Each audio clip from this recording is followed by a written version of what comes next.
They say betrayal comes like a thief in the night. But mine came mid-morning, wrapped in warmth, delivered by a voice I once trusted more than anything in the world. I had just poured a fresh cup of coffee when the phone rang. At first, I didn't rush to answer. Calls had become rare these days, especially from him. But something in the air that day felt heavier, like the walls of my quiet New Hampshire home had braced themselves for what was coming. I picked up, pressed the phone to my ear, and braced myself. "Hey, Mom."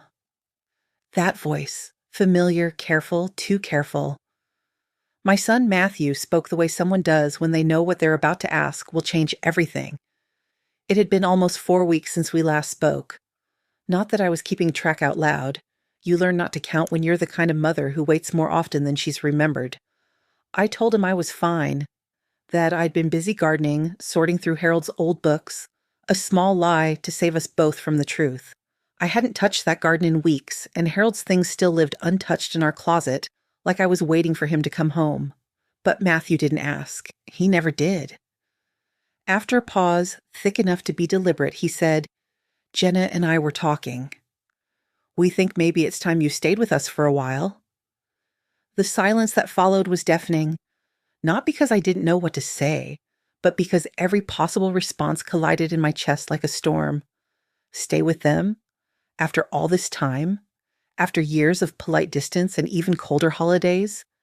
He continued, "It'd be good for the kids. And we've got that spare room. You wouldn't be in the way." There it was. You wouldn't be in the way. That's the moment I should have seen it. The first small crack in the offer. But my loneliness, my ache for something real, for family, for connection, was louder than my caution. I told him I'd think about it. He thanked me, said they'd love to have me, and the call ended as quickly as it began. I stood in my kitchen, the quiet humming in my ears louder than ever. I watched the steam from my coffee disappear into the air and felt something familiar and dangerous stir inside me. Hope. For the next few days, I moved through my house like a ghost. I passed family photos coated in dust, Harold's empty armchair by the window, the ceramic mugs we bought at that roadside market in Vermont 40 years ago. Everything was still, everything was waiting. Or maybe everything was letting me go, and I let it. I packed a suitcase. Not everything, just enough for what I told myself would be a long visit. I left the bed made, the curtains drawn. I wrote myself a note and tucked it in my dresser drawer. You have the right to come home. The morning I left was quiet. No bird song, just the crunch of my boots against the frost-covered porch. As I drove away, I didn't look back. Not because I was brave, because I was afraid I'd change my mind. And here's the part that still haunts me. I actually believed they wanted me. I believed that maybe, just maybe, after everything I'd poured into that family, there was still a place for me in it. That I wasn't just a relic of their past, but someone they still needed, still loved. I didn't know then that what they needed wasn't my presence, but my usefulness. And by the time I realized the truth, I was already too far in. If this story stirs something in your heart, if you've ever wondered what your worth is to the people you love most, then stay with me. Because this isn't just about moving in with my son. It's about what I found out after, and why walking away was the most powerful thing I've ever done. Before we dive deeper into this story, if you found even a flicker of truth in these words, I ask you to support this channel.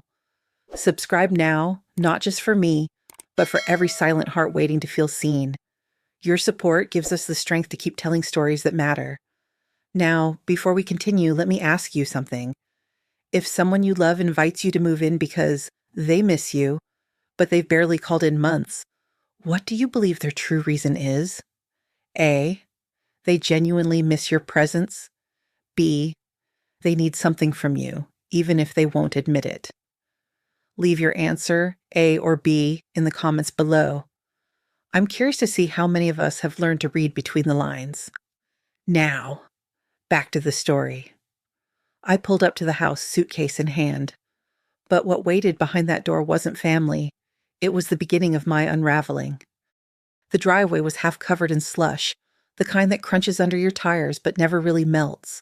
I sat in the car for a full minute after I parked, watching the front door of Matthew and Jenna's house like it might swing open on its own. It didn't. No porch light flicked on, no silhouettes behind the curtain. I was early by maybe 20 minutes, but I had expected something more than silence. I stepped out, the cold immediately finding its way through my coat, and knocked twice. The sound echoed through the entryway. A beat later, the door cracked open. Jenna stood there in yoga pants and a messy bun, phone in one hand, a toddler on her hip. She looked up from her screen just long enough to say, "You're early," before turning and walking inside. No hug, no smile. No, "We're so glad you're here." I followed her in, suitcase rolling behind me like an afterthought. The house was bright but chaotic. Crayon marks on the walls, half-folded laundry on the stairs, toys spilled across the living room like someone had overturned a toy chest and walked away. The television was blaring some animated nonsense, and the smell of reheated Chinese takeout clung to the air. I stood just inside the threshold, unsure whether to take off my boots or wait for someone to tell me where to go. A few minutes later, Matthew came down the stairs, holding Sophie, who was already trying to squirm out of his arms. He gave me a quick one-armed hug, quick enough that it felt like a formality, and gestured down the hall. "We cleared the guest room for you. It's not perfect, but it's something." His words landed oddly. A memory flickered through my mind. Matthew, 6 years old, tugging at my shirt after school, begging me to come see the fort he built in the backyard. "It's not perfect, but it's something," he'd said back then, eyes bright with pride.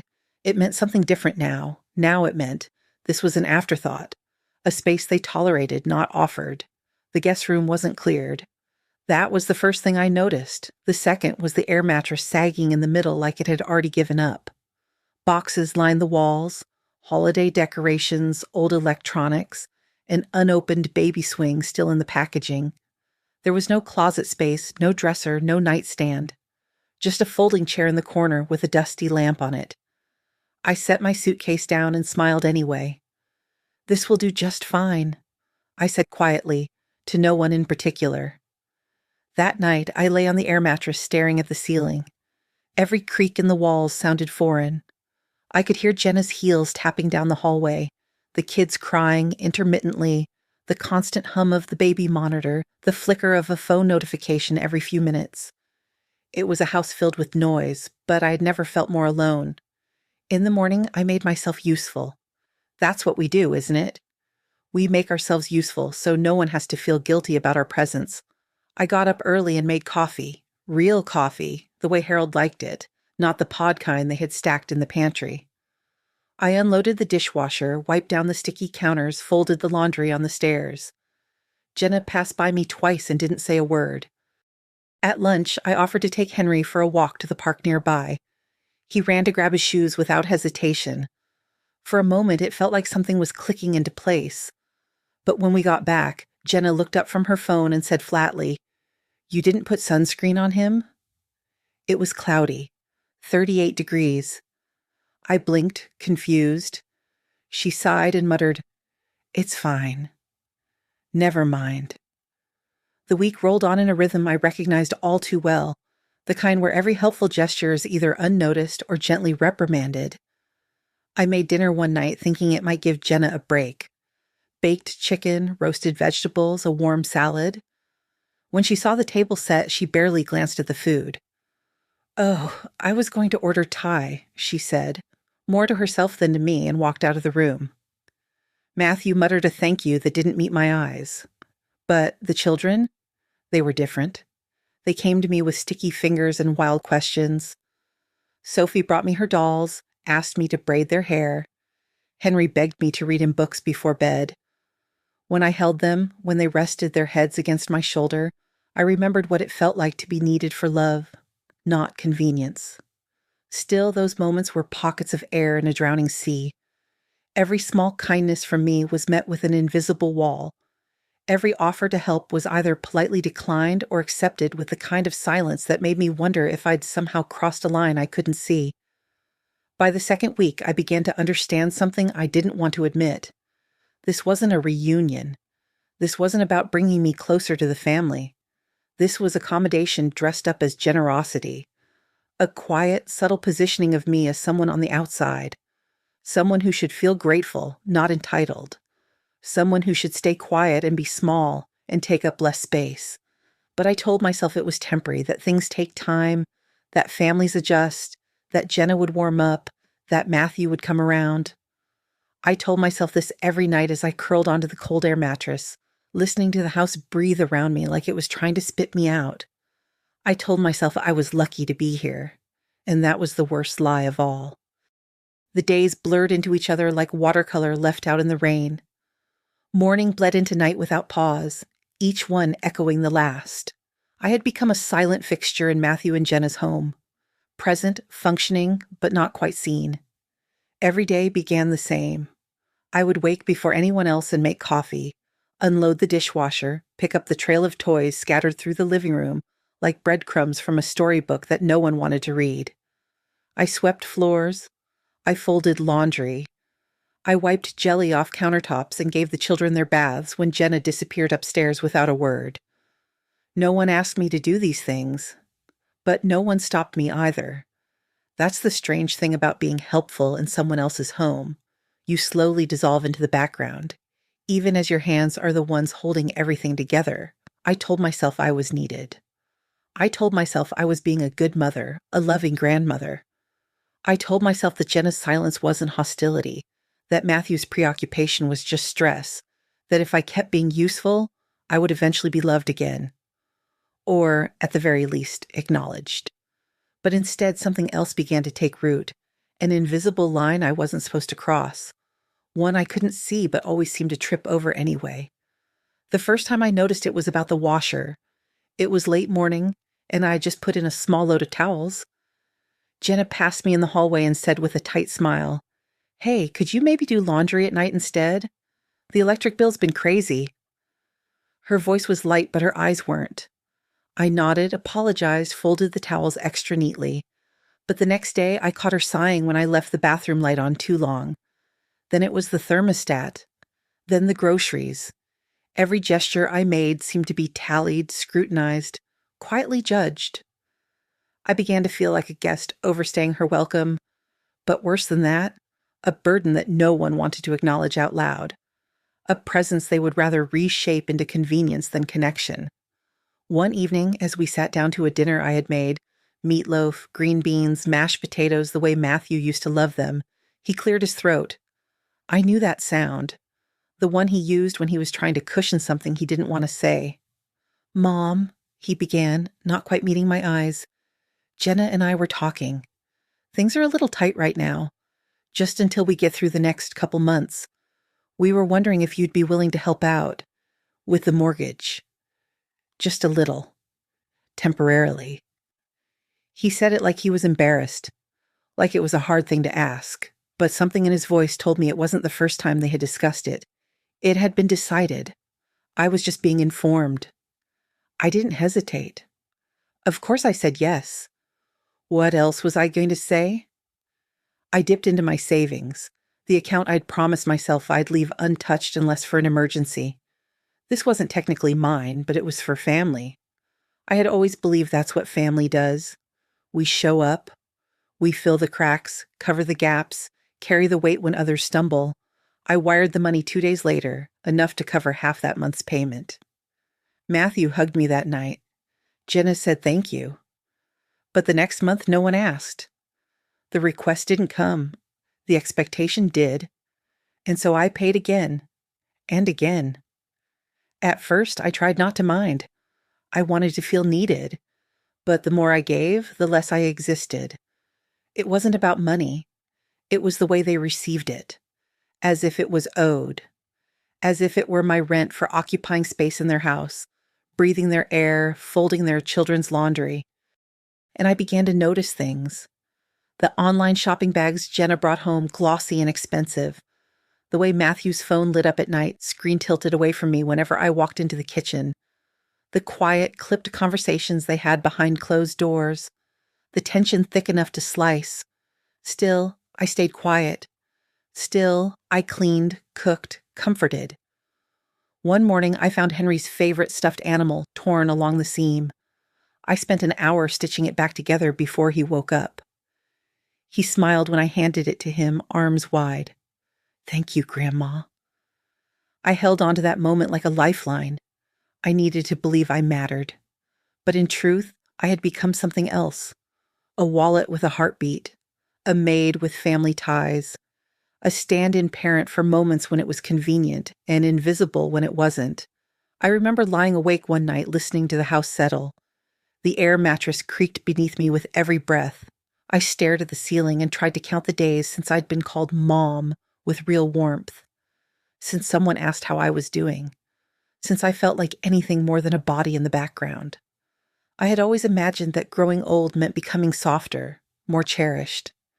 That my years of raising, of sacrificing, of loving without condition would eventually return to me as respect. But in that room, in that silence, I realized something brutal.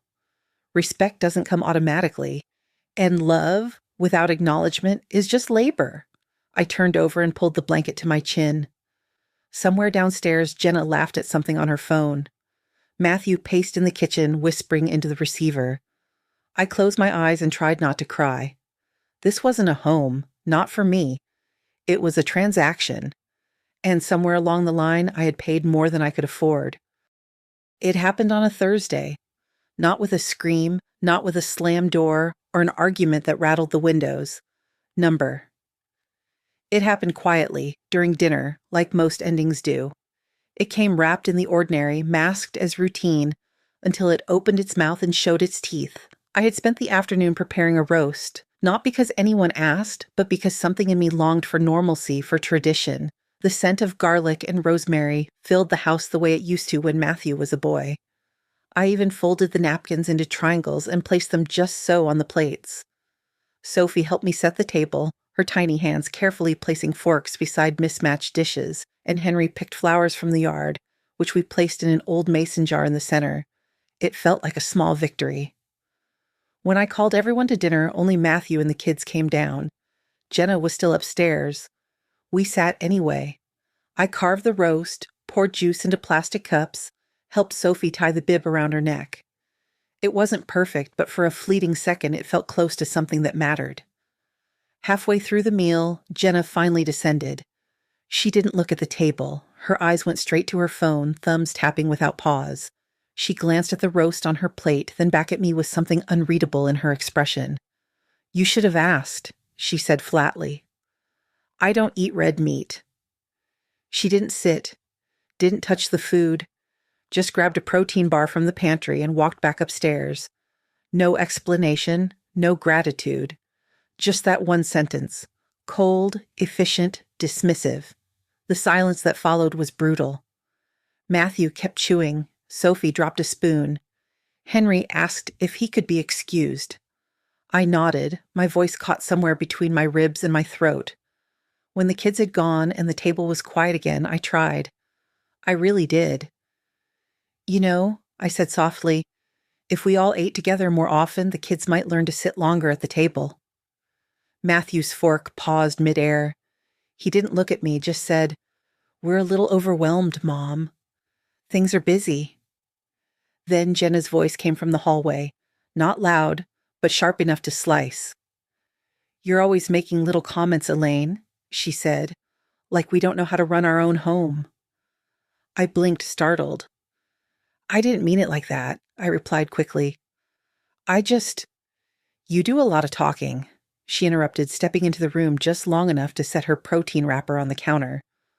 "For someone who doesn't actually contribute enough to be making suggestions." And there it was. The slap that didn't come from a hand. The wound that didn't bleed but hollowed. Matthew didn't say anything. He didn't defend me. He didn't disagree. He just stared at his plate like it might answer for him. My hands trembled beneath the table. I opened my mouth again, but the words had gone. They had left me, like so many other things had. I stood, slowly, carefully. I picked up my plate, rinsed it in the sink, and walked down the hallway to the room that was never really mine. I sat on the edge of the air mattress, hands folded in my lap, and stared at the floor. I didn't cry. Not yet. That would come later. That night, I didn't sleep. I thought about all the years I raised Matthew on my own after Harold got sick. All the nights I went without dinner so he could have seconds. The double shifts I worked to pay for his college, the wedding loan I took to give him a reception that wouldn't embarrass him, the way I held him when he was 8 and shattered by the death of our dog, the way I held him again when he called me crying after his first job rejection. I thought about all of it. And then I thought about the way he stared at his plate as his wife told me I wasn't enough. Not enough. Not after everything. In the morning, the house was still. The children were asleep. The only sound was the creak of floorboards as I walked down the hallway and saw it. My suitcase, already packed, propped up against the wall. I hadn't packed it. It was there like a verdict. Like someone else had decided for me that I didn't belong. And that was the moment something inside me split. Not loud, not angry, just clean and final, like a branch snapping underfoot. I zipped the suitcase without a word. I folded the few clothes I had taken from my real home. I didn't take the books I had brought for the children or the scarf I'd knit during quiet afternoons. I left it all behind. I thought about waking the kids, about hugging them goodbye, but I knew if I did, I wouldn't be able to leave. And I had to leave. I left a note on the kitchen counter, one line written in the same cursive I learned in Catholic school. "Thank you for having me." I opened the door just after sunrise and stepped into the cold. No one followed. No one called out. No one even noticed the door close behind me. And as I drove away, my hands white-knuckled around the steering wheel, I didn't cry because I was leaving. I cried because I ever believed I had truly been invited to stay. The drive back to Portsmouth was quiet, and not just because I kept the radio off. There was a stillness inside me, a weightless kind of ache, like something had broken free and floated away. For the first time in weeks, I wasn't gripping the wheel in fear. I wasn't racing toward a need or fleeing a mistake. I was simply going home. When I pulled into my driveway, the house looked smaller than I remembered, like it had been waiting without growing, without changing. I sat in the car for a moment, watching my reflection in the rearview mirror. Older, yes. Tired, yes. But also something else. There was clarity there, a kind of resolve I hadn't seen in myself in years. The door creaked open like it always had. The scent inside was a mix of old books, lemon polish, and the faintest memory of Harold's cologne. I dropped my suitcase by the stairs and stood in the entryway, letting the silence wrap around me. Not the suffocating kind I'd grown used to in Matthew's house, but the soft, familiar kind. The kind that knows your name. I walked through each room slowly, touching things as though they might vanish. The kitchen table with its one worn leg. The chipped teacup I couldn't bring myself to throw away. The photo of me and Harold at Lake Winnipesaukee, wind in our hair, before cancer stole his laugh. Everything was exactly as I'd left it. Dust had settled, but nothing had been taken. This place hadn't betrayed me. This house still remembered how to hold me. I sat down at the table and opened my banking app. The numbers looked back at me coldly, a quiet reminder of what I'd given without question. My fingers hovered over the auto transfer setup, those regular payments I'd been making toward Matthew's mortgage.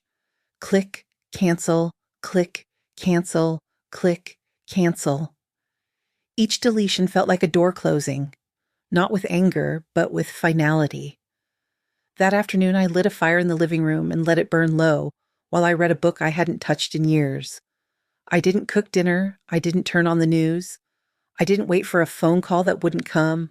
I just existed in my own space, in my own breath, and for the first time in a long time, it was enough. Over the next few days, I cleaned. Not because the house needed it, but because I did. I scrubbed corners that had collected time and sadness. I opened every window, even in the chill, and let the air in like it was a new beginning. I laundered the sheets Harold last slept on, not to erase him, but to honor the space we had once shared. And then I opened the closet I had ignored since the funeral. His coats were still hanging there, stiff with memory. His boots still carried specks of that last winter's snow. I sat down on the floor and let the tears come. Not the dramatic kind, but the kind that well up from quiet places, the kind that say, "I'm still here. I made it through." Eventually I stood. I folded each coat slowly. I didn't give them away. I simply moved them carefully to a cedar chest at the foot of our bed. He would always live here, but he didn't need to haunt the hallway anymore. I joined a book club at the local library. I went for walks in the morning through the same streets I'd walked for decades, but now they looked different. Not because they had changed, but because I had. I saw my neighbors not as distant figures, but as fellow survivors of ordinary life. I waved, I smiled, I let them see me. I also signed up for therapy. It was something I'd long dismissed as unnecessary, but now it felt like the only sane choice. In those sessions, I said the things I hadn't dared to say aloud. I talked about the way Harold used to disappear into silence when he didn't know how to be supportive, about how raising Matthew had sometimes felt like building a house out of paper and praying the wind wouldn't come, about Jenna's coldness, about the roast dinner and the sentence that broke me. I talked. And someone listened, not to fix me, but to witness me. And that made all the difference. I pulled my sewing machine out of the attic one gray afternoon. It was older than Matthew, older than my marriage.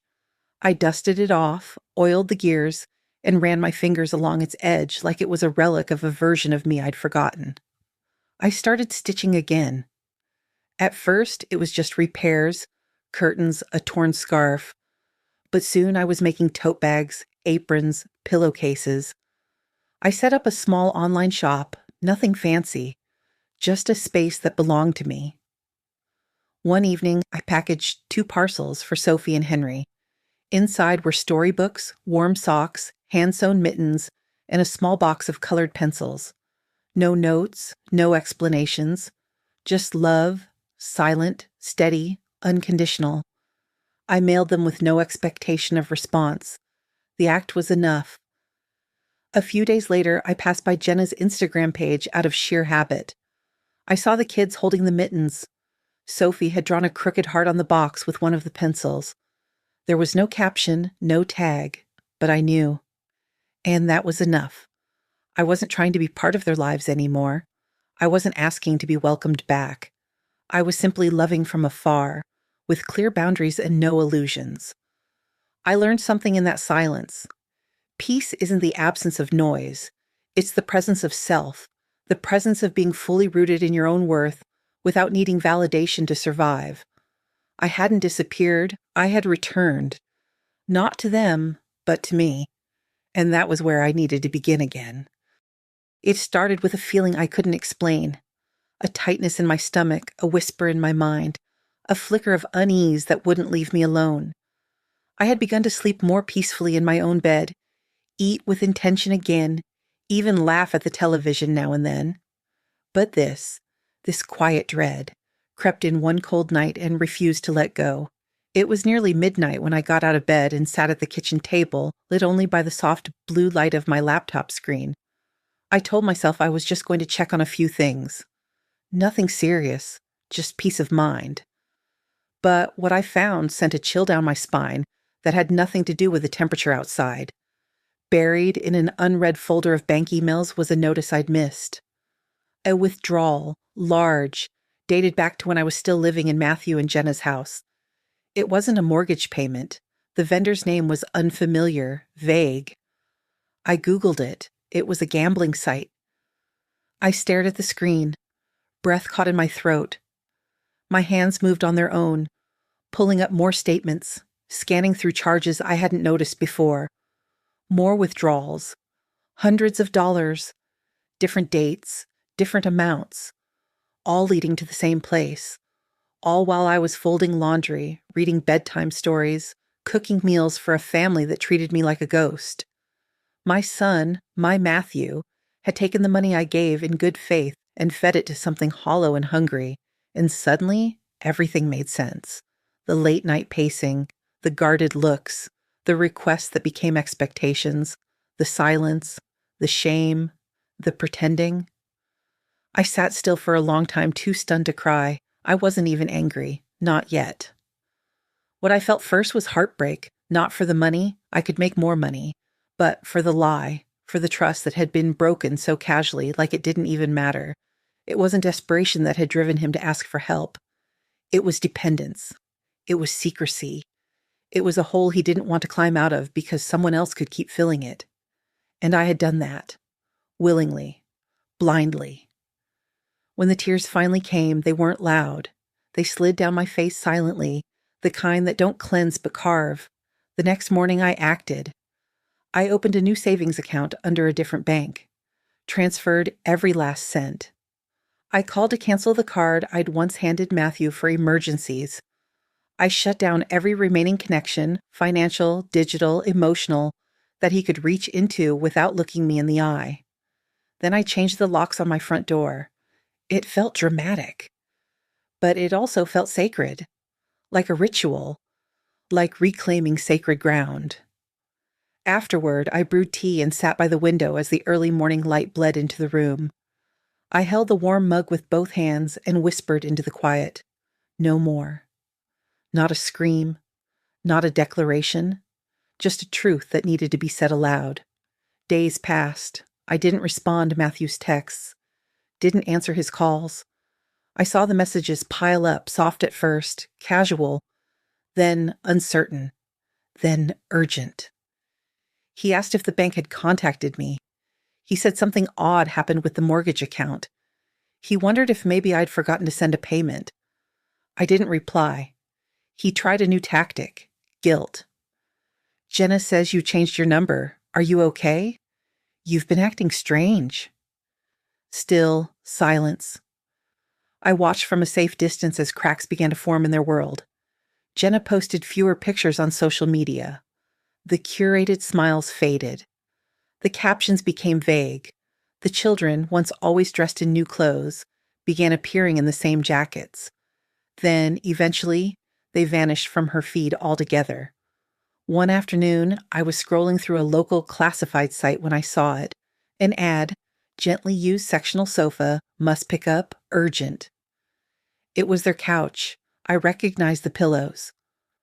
A week later, a listing for luxury handbags. Then the SUV, gone. I went into town for groceries and saw Matthew. He didn't see me. Or maybe he did and pretended not to. He looked smaller. Not physically, but emotionally. Hollow, worn down. His cart was filled with generic cereal, frozen waffles, diapers, no steaks, no wine, no confidence. I stood behind a stack of canned soup and watched him for a moment, heart tight. A part of me wanted to walk up, say something, ask about the kids.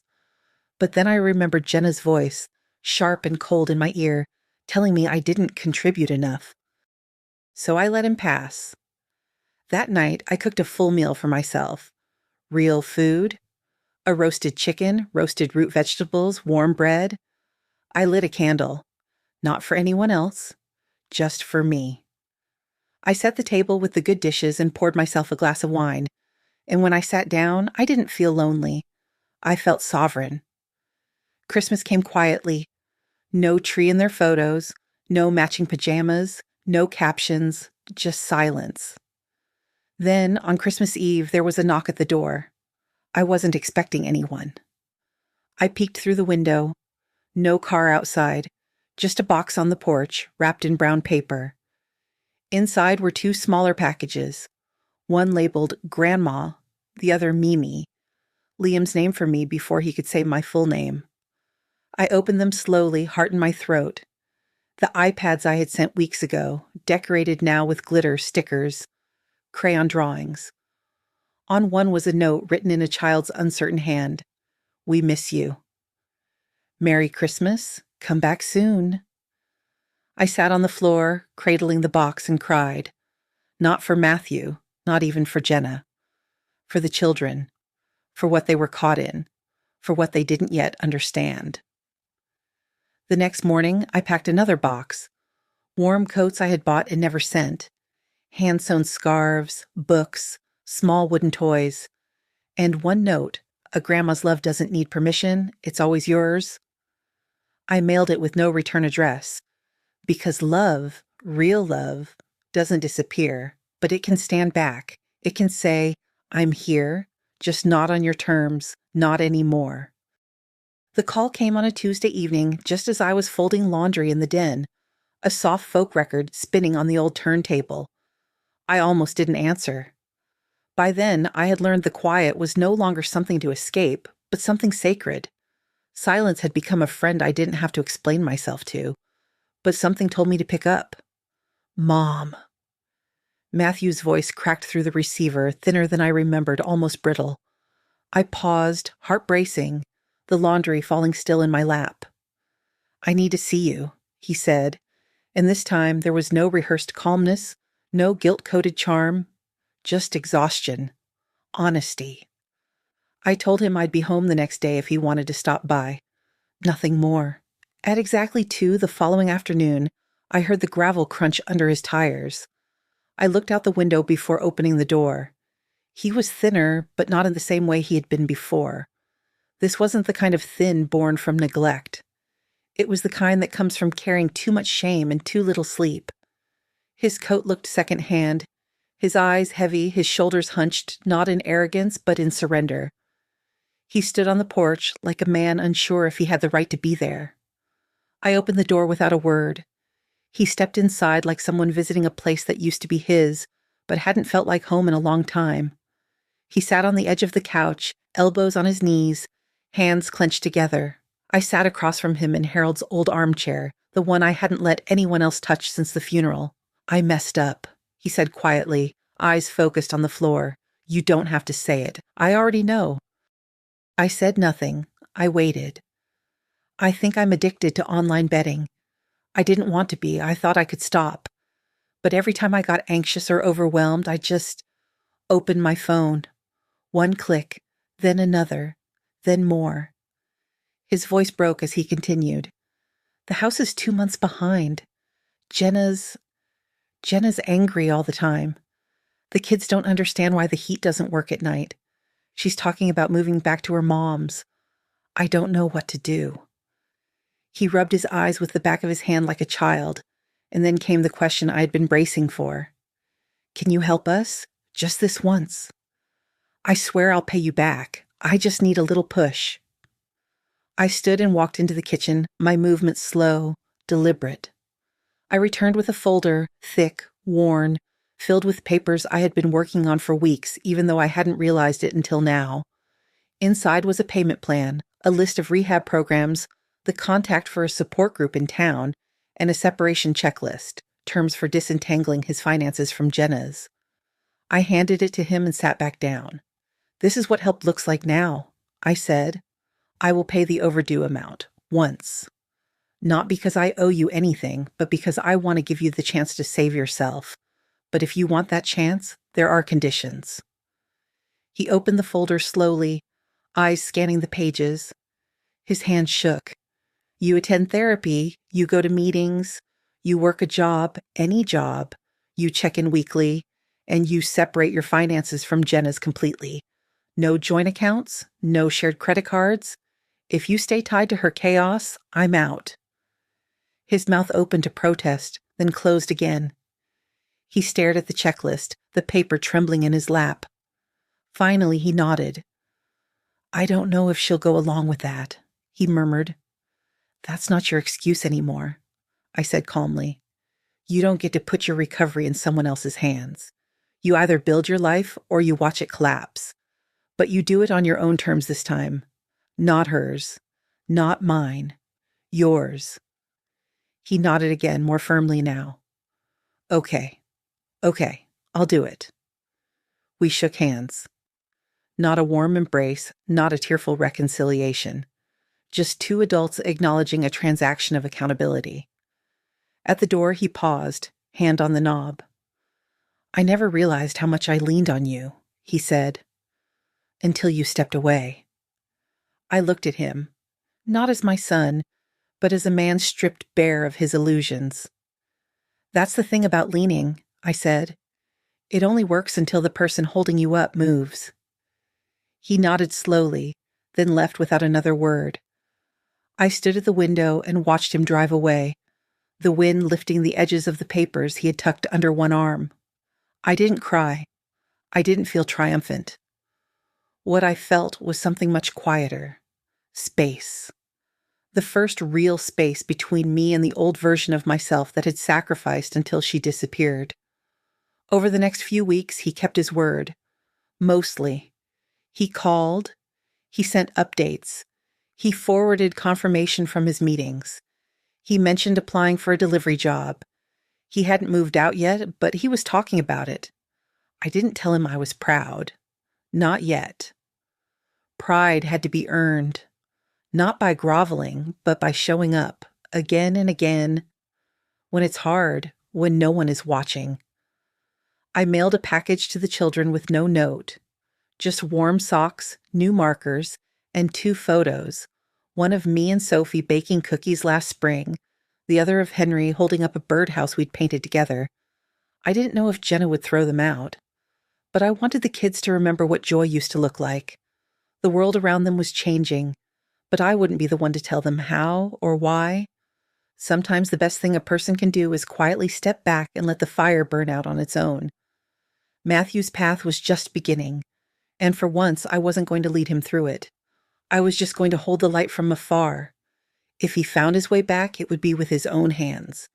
And if he didn't, I would still be standing, whole, waiting, but never again unguarded. Spring arrived with the kind of quiet that feels like forgiveness. Trees budded slowly, as if testing the air, unsure whether it was safe to bloom. I understood that hesitation. I, too, was learning how to unfurl after a long winter, not the one in the sky, but the one that had taken root inside me. Matthew had been keeping to his word. Not perfectly, not without missteps, but there was an honesty in his voice now that hadn't been there before. He sent short messages, never asking for more money, only letting me know he was trying. Small wins like attending group meetings, cooking dinner for the kids, applying for night shifts. I didn't respond often. I didn't need to. My silence wasn't punishment anymore. It was space, and he was learning to live inside it. Jenna, from what I could see, hadn't changed much. She still posted curated glimpses of motherhood online, filtered smiles, neatly posed children, but there was something missing now. The light in her eyes had dulled, her captions shorter, the house behind her photos less tidy, less staged. Sometimes I wondered if she realized the silence she had helped build was now the very thing echoing through her life. But I wasn't watching out of bitterness. I no longer checked to see what they were losing. I was watching to understand what I had gained. One afternoon, while pruning the wild rose bush in my front yard, my phone rang. It was Matthew. "I'm moving out," he said without preamble. I set the shears down and waited. I found a place. Small duplex on the other side of town. I signed the lease yesterday. Paid for it myself. Got a job delivering for a local service. It's not glamorous, but it's mine. I'll be taking the kids a few nights a week. We're working out the details. There was a long pause. I could hear the nerves in his breath. "I think I'm ready to start over," he said. I didn't rush to congratulate him. I let the silence stretch, let the truth hang heavy between us. He wasn't a boy anymore. He didn't need applause. What he needed was to know that his choices mattered not because they earned love, but because they honored it. "I'm glad you're making a choice," I said. "For yourself, for them." A few days later, I drove by the address he'd given me. He didn't know I was coming. I didn't stop. I just wanted to see it for myself. The building was modest, weathered, but honest. His car was parked outside.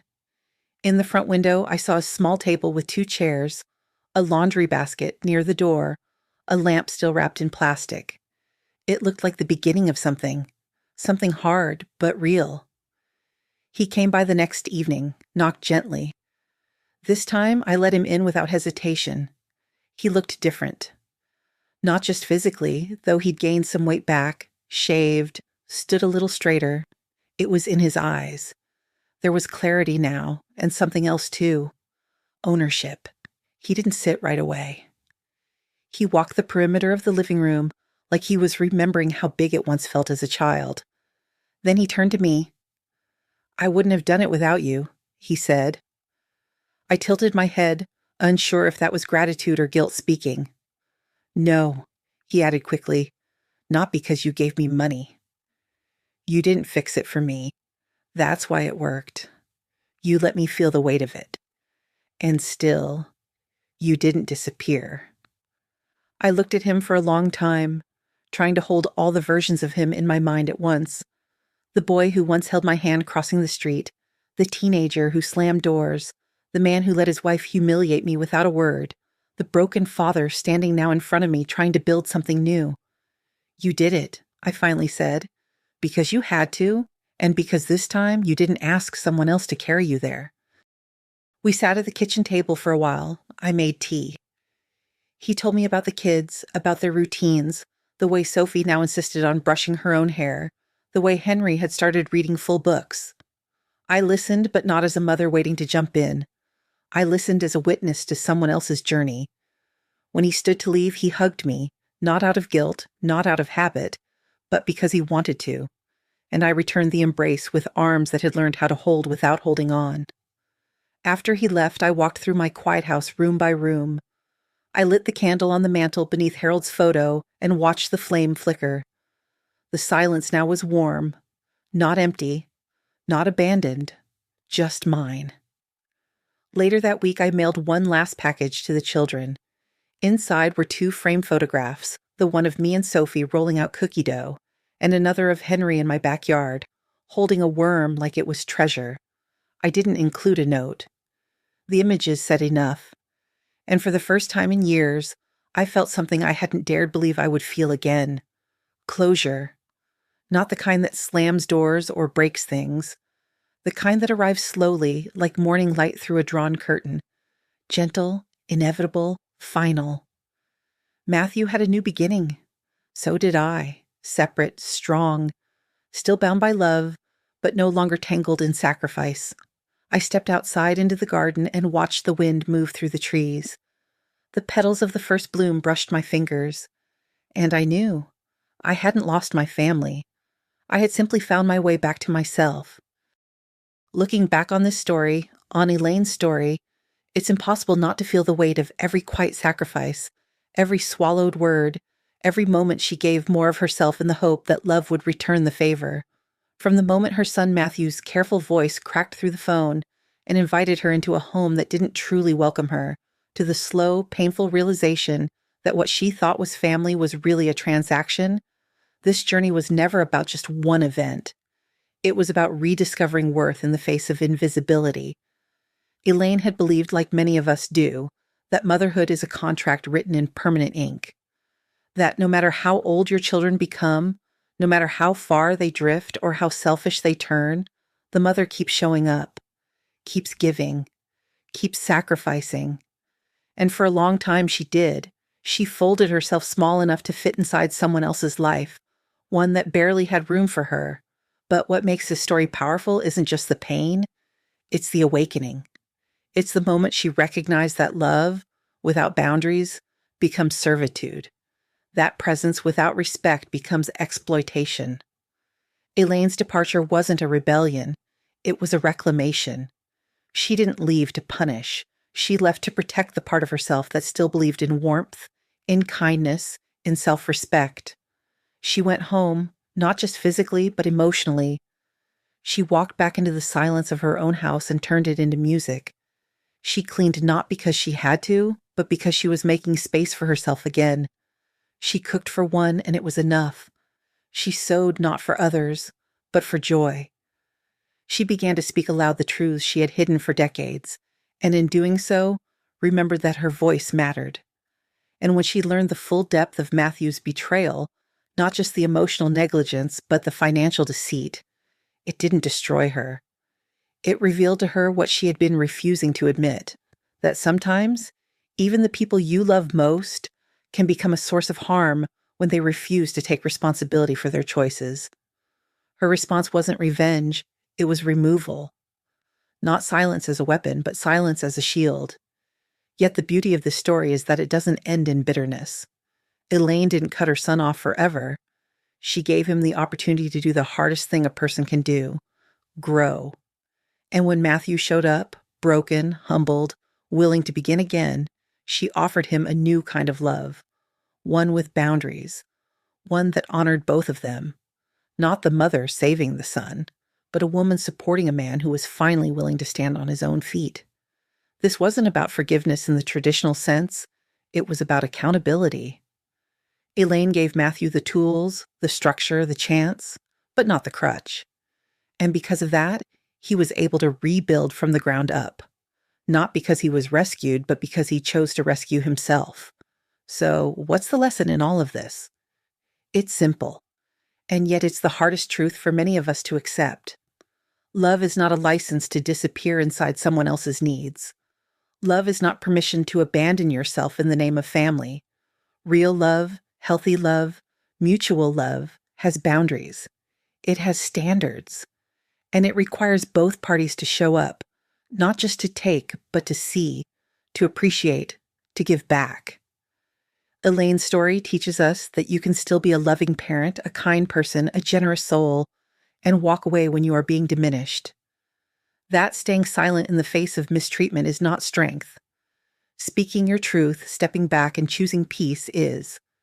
And in our own lives, we must ask, where have we allowed ourselves to become invisible? Where have we mistaken being needed for being loved? And more importantly, how can we start reclaiming the space we were always meant to occupy? Maybe that means saying no without apology. Maybe that means canceling the payments you never owed. Maybe that means changing the locks, not just on your front door, but on your heart, keeping out what doesn't honor it. Elaine didn't vanish. She emerged. Not from fire, but from clarity. And what she found waiting for her was not only peace, but power. So now I want to hear from you. Imagine someone you love deeply hurts you, not with words, but with silence, neglect, and constant taking. You have two choices. A, continue giving, hoping one day they'll appreciate you. B, set boundaries, protect your peace, and give them the space to grow on their own. Which one would you choose? And more importantly, which one have you lived? Drop your answer in the comments, A or B. There's no judgment here, only shared experience. We've all been Elaine in one way or another. And beyond the question, I'm curious, what resonated most with you in this story? Was there a moment where you saw yourself? A turning point that mirrored your own life? Comment below. Share your thoughts. Let others learn from your journey the way you may have learned from Elaine's. And if this story stirred something in you, if you felt seen, heard, even healed, don't forget to subscribe to this channel. Your support is what fuels us to keep telling stories that matter. Real stories, honest stories, stories that remind us we're not alone. Until next time, take care of yourself the way you've always taken care of everyone else. You deserve nothing less.